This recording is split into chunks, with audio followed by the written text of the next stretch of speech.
इयत्ता 5वी. विषय गणित. धडा 2. संख्याज्ञान. उजळणी.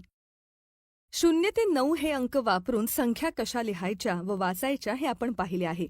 त्याची थोडीशी उजळणी करूया चला. 0 ते 9 अंकांचा वापर करून 2 अंकी ते 5 अंकी संख्या कशा बनतात ते आपण पाहूया. 2 अंकी संख्या बनवण्यासाठी आपण कोणतेही 2 अंक घेऊ शकतो. उदाहरण म्हणून आपण 4 व 7 हे अंक घेऊ. तेच अंक उलटे लिहून आपण दुसरी संख्या बनवू शकतो. 4 व 7 हे अंक वापरून पहिली संख्या होईल 47. तेच अंक मागे पुढे केले तर दुसरी संख्या होईल 74. आता 3 व 1 या संख्या घेऊ. यात पहिली संख्या झाली 31 तर दुसरी संख्या झाली 13. 3 अंकी संख्या बनवण्यासाठी 3 अंक घेऊया. 3, 6 आणि 2. यातून संख्या तयार होतील 362, 326, 632, 623, 236 आणि 263.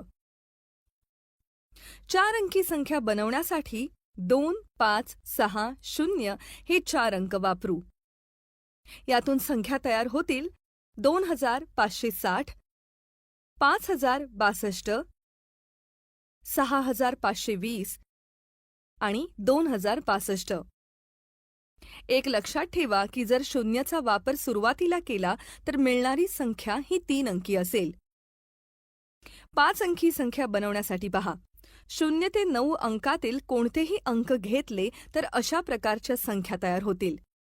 12345, 24709 आणि 62832. अशा प्रकारे आपण अनेक संख्या बनवू शकतो. आपण तोंडाने 1 म्हणतो व तो अंक ज्या प्रकारे लिहितो त्याला संख्याचिन्ह असे म्हणतात. उदाहरणार्थ आपण 3 साठी 3 हे संख्याचिन्ह वापरतो. देवनागरी व आंतरराष्ट्रीय संख्याचिन्हे. तुम्हाला 0 ते 9 अंकांचे देवनागरी व आंतरराष्ट्रीय संख्याचिन्हात कसे लेखन करतात हे तर माहीतच आहे. तर आता आपण काही संख्यांचे देवनागरी व आंतरराष्ट्रीय संख्याचिन्हात लेखन करून त्यांचे वाचन करू.